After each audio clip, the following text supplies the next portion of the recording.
Sir నీళ్ళ విషయంలో తెలంగాణకు అన్యాయం జరుగుతుందని గుర్తించి ప్రజలను చైతన్యవంతం చేసింది టీఆర్ఎస్ పార్టీ. అధికారంలోకి వచ్చిన తర్వాత నీళ్ళ సమస్యను ముందలేసుకొని ఫస్ట్ అది క్లియర్ చేసింది టీఆర్ఎస్ పార్టీ. ఇప్పుడు మళ్ళీ నీళ్ళ పంచాయతీ రాబోతున్నది. ఇప్పుడు టీఆర్ఎస్ పార్టీగా మీరు ఏం ప్రణాళిక తీసుకోబోతున్నారు, ఎలాంటి ఉద్యమాలు చేయబోతున్నారు? చేస్తాం. రేపు రాబోయేటువంటి రోజులలో ప్రజల ముందు అంశాలు చర్చకు పెట్టి ప్రజలను అప్రమత్తం చేస్తాం. తప్పకుండా తెలంగాణ నీటి హక్కులు కానీ ఇతర హక్కుల యొక్క పరిరక్షణ కోసం బాజాప్తా మేము పనిచేస్తాం. ఎందుకంటే ఈ పార్టీ పుట్టిందే తెలంగాణ ఆత్మతో పుట్టింది. అధికారం ఉంటుంది, పోతుంది. అంతిమంగా ఈ ప్రాంతానికి న్యాయం జరగనప్పుడు రాజకీయాలు అవసరమే లేదు కదా. కాబట్టి ఈ ప్రాంతానికి న్యాయం జరగడం కోసం ఏ స్థాయి పోరాటాలకైనా బీఆర్ఎస్ పార్టీ శ్రేణులంతా కూడా క్షేత్రస్థాయిలో సంసిద్ధంగా ఉన్నారు. పార్టీ పిలుపు కోసం వెయిట్ చేస్తున్నారు. ఈ ఎన్నికల ఫలితాలతోనో ఎమ్మెల్యే పోతేనో ఎమ్మెల్యే వస్తేనో దాంతోనో పెద్ద ఒరిగేది ఏం లేదు. కొంత తాత్కాలిక ప్రభావం ఉంటుంది, నేను బొత్తిగా ఉండదు అనను. కానీ ప్రజాక్షేత్రంలో ప్రజలకు ఉన్నటువంటి సమస్యలు, ఆ సమస్యల మీద ప్రజలు స్పందించాల్సిన ఆగత్యము దీన్ని ప్రభావితం చేయవు ఈ రాజకీయ చేరికలు.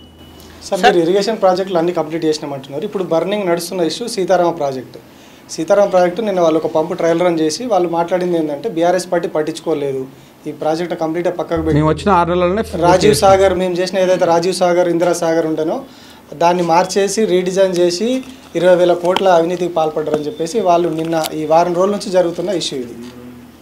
ఇప్పుడు వాళ్ళకి ఏం దోస్తే అది మాట్లాడతారండి. అంటే అదే అస్త్రం అయిపోతుంది. ఏం దోస్తే సీతారామ ప్రాజెక్టును మొదలుపెట్టి గతంలో వాళ్ళు డిజైన్ చేసిన ప్రాజెక్టు పనికిరాదనే సీతారామ ప్రాజెక్టును డిజైన్ చేసినాం. ఆ డిజైన్ చేసి ఆ ప్రాజెక్టు నిర్మాణ దశ మొత్తంలో ఇన్వాల్వ్ అయింది ఎవరాయల్లా? ఇప్పుడున్న మా అగ్రికల్చర్ మినిస్టర్ తుమ్మల నాగేశ్వరరావు గారే కదా. ఆయన సారథ్యంలోనే కదా ప్రాజెక్టు పనులు మొదలైంది. ఆయన సారథ్యంలోనే ఆయన మంత్రిగా ఉన్న రోజులు చాలా వేగంగా పూర్తి చేయాలని తపన పడ్డాడు. ప్రభుత్వం కూడా సహకరించింది. మొన్న టర్మ్లో ఆయన ఓడిపోయారు, ఆయన లేడు మంత్రిగా, వేరే వాళ్ళు ఉన్నారు. ప్రాజెక్ట్ పనులు నడుస్తూనే ఉన్నాయి.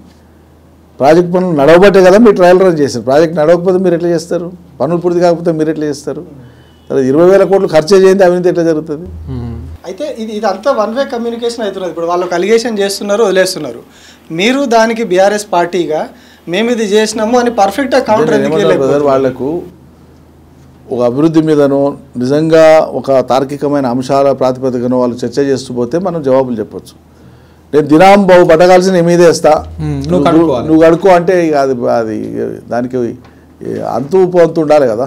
అంటే ప్రజల్లోకి అదే బలంగా వెళ్తున్నది కదా. ఏం వెళ్ళదు. ఇవాళ నమ్మినా రేపు నమ్మరు కదా, ఎల్లుండి నమ్మరు కదా. ఇప్పుడు అబద్ధం అనేది శాశ్వతం కాదు, నిజం శాశ్వతం. అబద్ధం ఉన్న కొద్దిసేపు అయినా చాలా బలంగా పనిచేస్తుంది. కానీ ఒకసారి అది అబద్ధం అని తేలినాక భూస్థాపితం అయిపోతుంది. నిజమే శాశ్వతంగా నిలుస్తుంది. మీరు రాసి పెట్టుకోండి. సార్, నిరంజన్ సార్ అనగానే వ్యవసాయ శాఖ మంత్రి, నీళ్ళ సారు మంచిగా ధోతి కట్టుకొని వస్తాడు అనేది ఒకటి ఉండే. ఇలా మీరు ప్యాంట్ వేసుకొని వచ్చారు. అండ్ మీ ధోతి అనేది ఎట్లా ఎప్పటి నుంచి అలవాటైంది? అట్లా ధోతి మీద ఎందుకు అంత ఇష్టం వచ్చింది? మినిస్టర్ అయ్యేకంటే ముందు కూడా అడపదడప అకేషన్స్ కట్టుకునేవాడిని.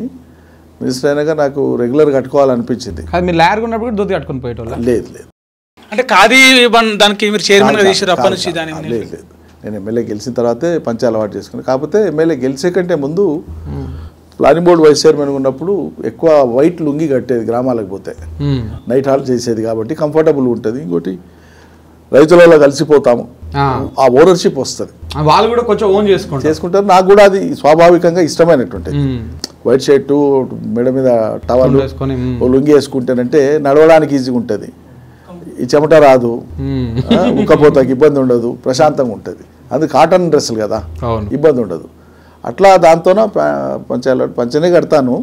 ఇటీవల కాలంలో ఏంటంటే కొంత ఈ మధ్యకాలంలో కొంచెం ప్యాంట్ వేసుకోవడం అనేటువంటిది మళ్ళీ పాత అలవాటులాగా వేసుకుంటాం.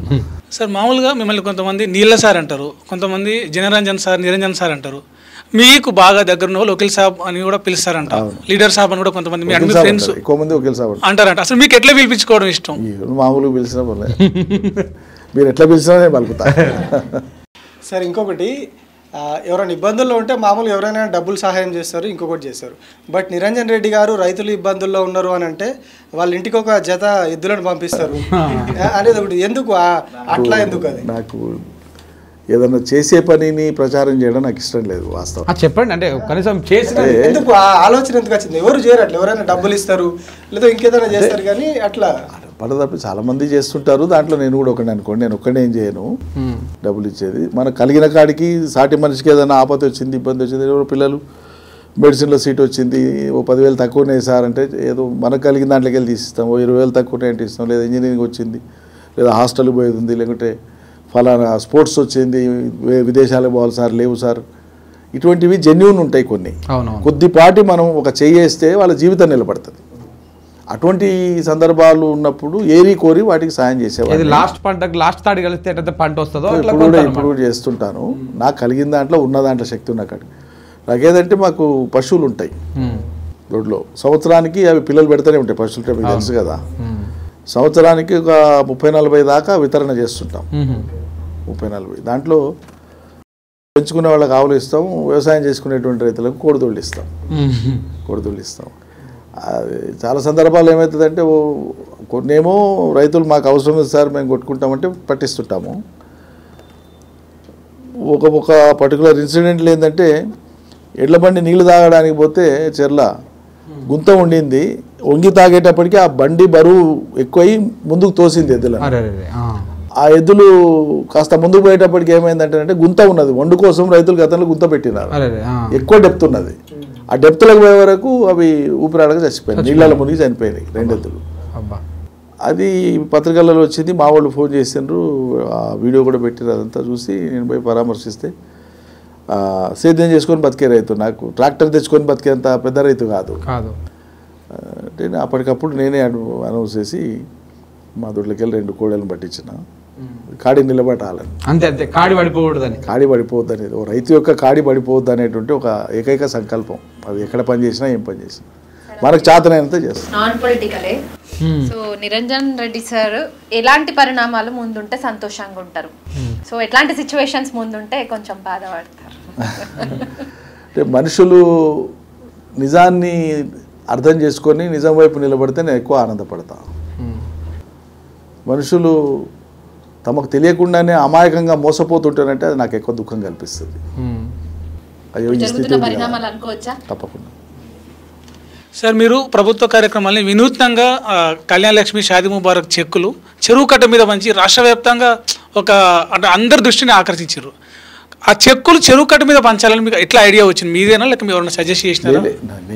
నేను ఆలోచించిందే డిఫరెంట్గా. చాలా సందర్భాల్లో నేను వాళ్ళ ఇళ్లలోకి పోయి ఇచ్చేవాడిని. అంటే ఇళ్లలోకి పోయి ఇస్తారు, ఫంక్షన్ హాల్లో పెడతారు, ఒక కార్యాలయంలో పెడతారు. మీరు చెరువు కట్ట మీద ఎందుకు పెట్టి? కాడ పెట్టేవాడిని, క్యాంప్ ఆఫీస్ కాడ పెట్టేవాడిని. ఆ గ్రామాలు పోయినప్పుడు వాళ్ళ ఇంటికే పోయి వాళ్ళ డోర్ కొట్టి వాళ్ళ ఇంటికాడనే ఇచ్చేవాడిని. ఇవన్నీ చేసేవాడిని. చెరువుల దగ్గర కొన్ని ప్రత్యేక కార్యక్రమాలు ఎందుకు చేసినామంటే వాటి పట్ల స్ప్రో కలిగించాలని. మన పక్కన మన సహచరులకు కానీ ప్రజలకే అని కాదు, మన సహచరులకు ముందు మాకు అవగాహన పెరగాలి కదా.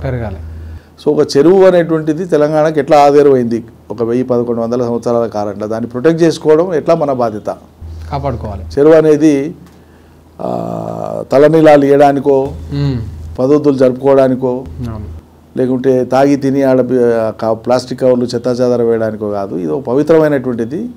ఈ చెరువును కాపాడితే వచ్చే తరానికి నువ్వు ఆ నీళ్లను, ఆ నీటి బొట్టు లేకపోతే ప్రాణాధారం లేదు. కాబట్టి దాని పవిత్రత ఏందో అర్థం కావాలి. అక్కడికి వచ్చిన సందర్భంగా 4 మాటలు చెప్తాం వాళ్ళకి. ఆ చెరువు ప్రత్యేకత ఏంది, ఎప్పుడు నిర్మాణం అయింది, ఎందుకు నిర్మాణం అయింది, తెలంగాణలో ఇటువంటి చెరువులు ఎందుకు నిర్మాణమైనాయి, దాని చరిత్ర ఏంది. ఈ చెప్పంగా రాజకీయ విషయాలు, కేవలం రాజకీయాలు మాట్లాడకుండా ప్రజల జీవితాలతో ముడిపడినటువంటి అంశాలను చెప్పడమే నిజమైన రాజకీయం. నేను నమ్మేది అదే చెప్తూ పోతాం. ఈ వినే క్రమంలో ప్రజలకు కొన్ని అర్జెంటుగా రిజల్ట్ వచ్చేటువంటి విషయాల మీద ఆసక్తి ఉంటుంది ప్రజలకు. కొంతమందికి ఇవన్నీ చదివింది మాకు ఇప్పుడు ఇది కావాలి, ఇది అయితే కాదు, అది చెప్పమంటే ఇదంతా ఎందుకని ఉంటుంది. కొంతమంది రకరకాలు ఉంటారు. కానీ అంతిమంగా ప్రజలు ఎడ్యుకేట్ కావాలి. ఒకసారి ప్రజలు ఎడ్యుకేట్ అయితే నేను ఆశించేటువంటిది చాలామంది సమాజంలో కూడా అది ఆశిస్తారు, నేను ఒక్కడే కాదు. ఒకరు ఊకదంపుడుగా చెప్పిన విషయాన్ని గుడ్డిగా విని ప్రజలు అనుసరించే విధానం ఉండొద్దు భవిష్యత్తులో. ప్రజలు విజ్ఞతతో ఎవరికి వాళ్ళు ఆలోచించుకుంటే మొత్తం సమాజం యొక్క ఆలోచన ఒకటే ఉండాలి. అటువంటి స్థితికి ఎదగాలి తెలంగాణ నా బలమైన ఆకాంక్ష. ఒక చిన్న ప్రశ్న సార్ చివరిగా అన్న వైపు నుంచి, బీఆర్ఎస్ అధికారంలో ఉన్న 10 ఏళ్ళు రాష్ట్రంలో తొండలు ఉన్నాయా లేవా? అంటే మీరు ఎప్పుడు కరెంటు పోయిందంటే తొండలను కారణంగా చూపించలేదు. ప్రస్తుత ప్రభుత్వం తొండల వల్ల కరెంటు పోయిందని చెప్తుంది.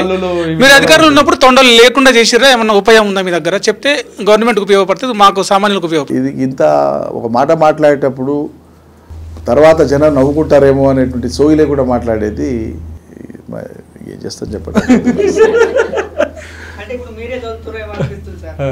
తొండల్ని కూడా కేసీఆర్ పంపించిండా పంపిస్తున్నాడు. అన్ని ట్రాన్స్ఫార్మర్ దగ్గరికి అన్ని రేవంత్ రెడ్డి గారు subsidy- ఆల్రెడీ అన్నారు కదా హరీష్ రావే కట్ చేస్తున్నాడు కరెంట్ దగ్గర ఉండే అని చెప్పేసి. ఎట్లా మాట్లాడితే ఏం చేస్తాం.